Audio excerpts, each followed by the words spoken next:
Gaio, tu acabou de falar em política pública. Como é que está o Brasil nesse sentido? Como é que nós estamos tratando essa questão no Brasil do ponto de vista de política pública, Gaio, nesse momento? Olha, eu acho que o movimento LGBT ele é tão potente no Brasil, né, que ele teve que dar uma segurada por causa da pandemia, por causa do Bolsonaro, mas ele volta com tudo. Acho que está se focando muito na questão da transfobia, né, porque o Brasil é o que mais mata transexuais e travestis. Então é um momento de uma retomada potente, mas que a gente tem uma correlação de forças muito grande na própria mídia, né? Porque a Rede Globo, com todas as críticas que a gente possa ter a ela, as novelas, os debates, né? Sempre tem espaço para os artistas, sempre tem espaço para esta questão a ser discutida, né? Então, eu acho que a gente tem um momento de retomada de tudo isso, principalmente apostando na saída de Jair Messias Bolsonaro, né? Eu acho que é um momento de que se retome, sim, uma luta bacana, libertária. O nosso movimento tem coisas que são marcos importantes, como, por exemplo, esses que a gente já citou, né? O avanço da união civil, a questão da adoção também. Adoção, que era um problemaço até pouco tempo, adoção era um Acho que problemaço. tudo isso está avançando e isso tudo é muito importante, sim. Acho que é muito importante para as famílias, né? Para as famílias se aceitarem, porque hoje cada família é muito difícil uma família que não tenha alguém que saia do que é normativo, né? Então, eu acho que é um momento bem importante. Outra coisa importante que o movimento fez foi assim, em relação à questão da quebra de patentes das medicações, né, para AIDS, para o tratamento da AIDS. Isso é um marco nosso no movimento LGBT no Brasil. Então, ele é potente, sim, ele não é... E quando as pessoas criticam o que é espetaculoso das paradas, isso eu acho que é um pouco preconceituoso, e até no próprio meio existe um preconceito em relação a isso. Porque tem um tipo de arte, que é a dublagem, que é os performances, que são típicos, né? Típicos do meio LGBT, né? Típico, claro, mas que hoje tem que sair dos guetos, né? E isso está indo para o teatro. Aqui no Rio Grande do Sul, a gente tem muito exemplo de artistas que levaram para o teatro a sua arte, o transformismo, né? Enfim, no Brasil a gente tem exemplos bacanas, assim, de cantores, né? Temos exemplos de gente que são atuante, uma Rogéria, por exemplo, que eu conheci, que era uma figura polêmica, que era forte, que era uma baita artista, né? Então, a gente tem exemplos de muita luta. Aqui no Rio Grande do Sul também, eu tive a alegria de ter participado lá nos anos 80 da primeira eleição em que o José Carlos Oliveira, tu deve te lembrar do Zezinho, né? Ele fez a campanha Desobedeça, que era pela liberdade para Marihuana, e trazendo as questões de liberdade, de escolha, né, combatendo o preconceito com a homossexualidade, né. Então, a gente tem uma história bem legal, e grupos bacanas, o Nuance, desde aquela época começou a atuar, agora tem o Desobedeça, Somos, tem uma série de trabalhos bem bons aí, artistas que militam, que vão para as paradas, que lutam, que reivindicam as coisas. Eu acho que a gente tem um momento de retomada e de avanço, sim. Caio, tu falaste na importância de instituições e pessoas representativas, e eu não posso me furtar de lembrar uma situação que ocorreu na semana passada que me deixou bastante horrorizado. Um médico brasileiro estava no metrô na Espanha e ele fotografa um rapaz com varíola do macaco. Ele estava de bermuda, mas totalmente tomado, Gaio. E se tu lembra, há um tempinho atrás, há umas 2 semanas atrás, alguém da OMS relacionou a varíola do macaco com atividade homossexual. Sim. Pois bem, aí esse Mesmo médico. o estigma que colocaram no início da AIDS. Isso. Aí esse médico fala com a pessoa não dá bola, aí ele senta do lado de uma mulher, né? O rapaz que estava com varíola do macaco. Aí o médico chama a atenção dela e diz: Olha, ele tá com varíola do macaco. A resposta dela foi a seguinte: Eu não sou gay, não tem problema nenhum. Que ignorância, né? Nós estamos falando da Espanha, mas a partir de uma fala completamente Imagina desastrosa. aqui, né? Exato. Então, assim, uma fala completamente. Olha o que uma liderança, uma má liderança, uma má fala, ou às vezes uma má colocação, o estrago que isso pode fazer, né? Aliás, o preconceito é até com o próprio macaco, que está pagando um pato que não... Isso, Coitado. Macaco, mas não é bem assim.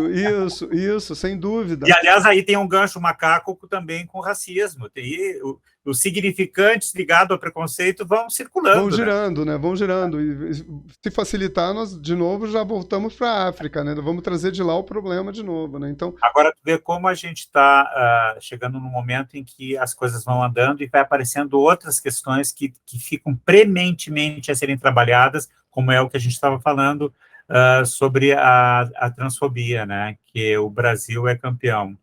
Né? E a gente tem agora, a gente pode falar daquele filme que vimos, belíssimo, né? Belíssimo filme. Mulher Fantástica, e o filme é lindo, é emocionante, é um filme chileno que está na Netflix.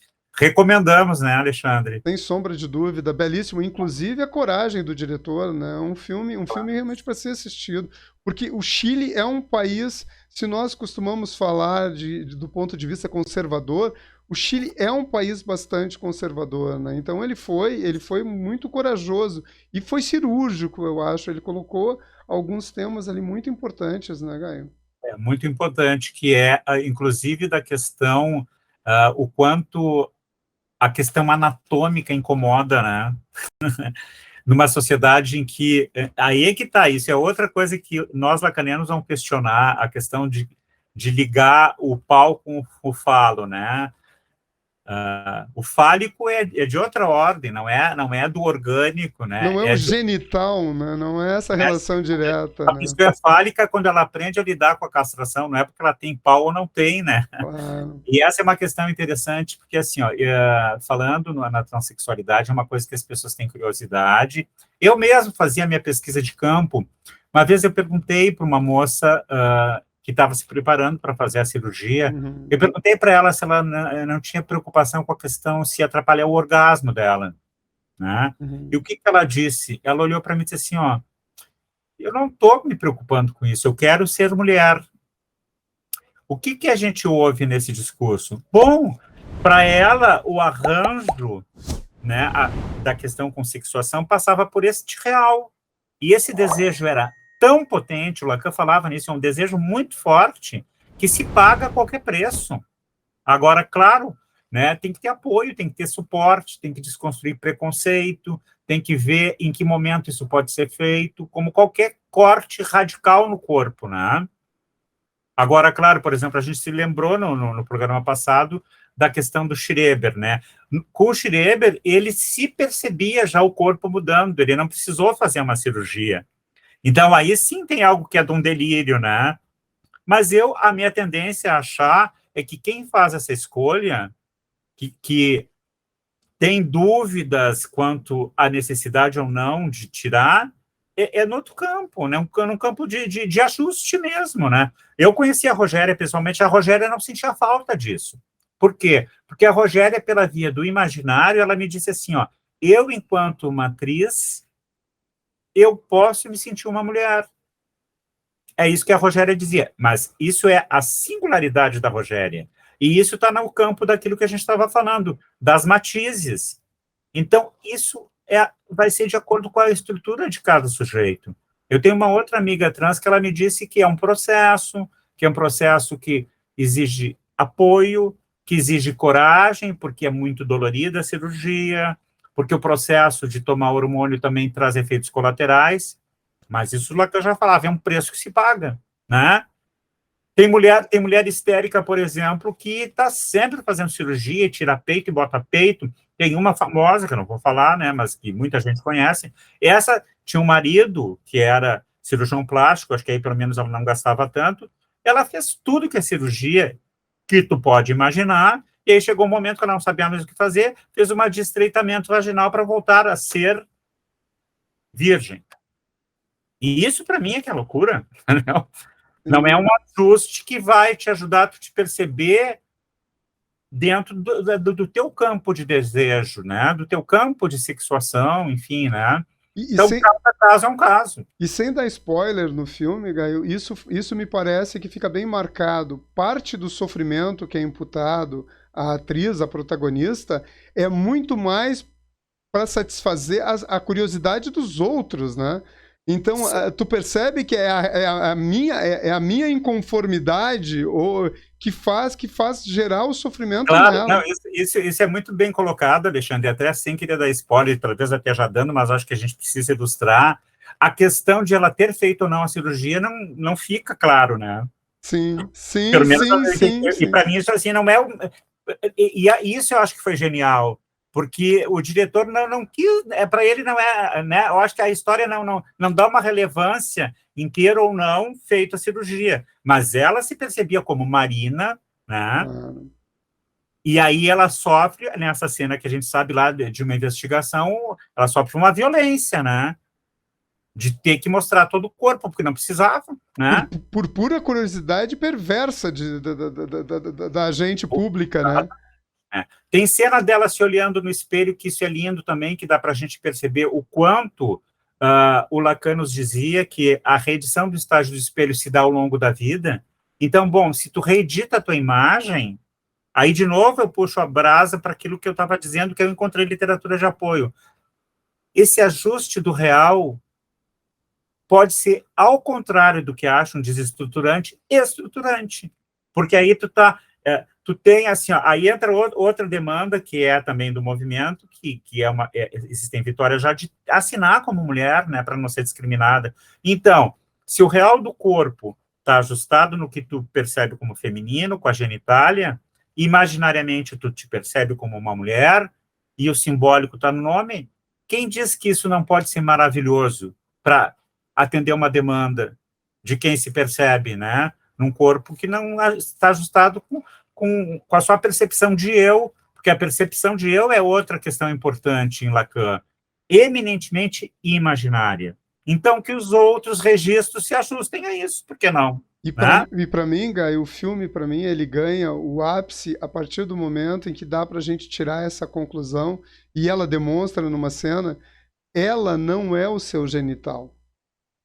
Perfeito. Então, isso para mim ele dá uma Agora, dimensão. claro, o filme tem que vir atento para se dar conta dessas questões, que são implícitas e que são geniais, né, mas uma fotografia bonita, o filme vale a pena, além do cunho histórico, do cunho importante para o tema, vale a pena pela arte também. O filme vale a pena mesmo. Um belíssimo filme, Guy. Olha, eu acho que a gente andou dando um passeio por várias questões que são polêmicas, que nós vamos retomá-las uma por uma, mais detalhadamente, com outras participações, na nossa proposta que está já se encaminhando para ser um programa mais amplo, né? Isso aí, cara. Isso aí.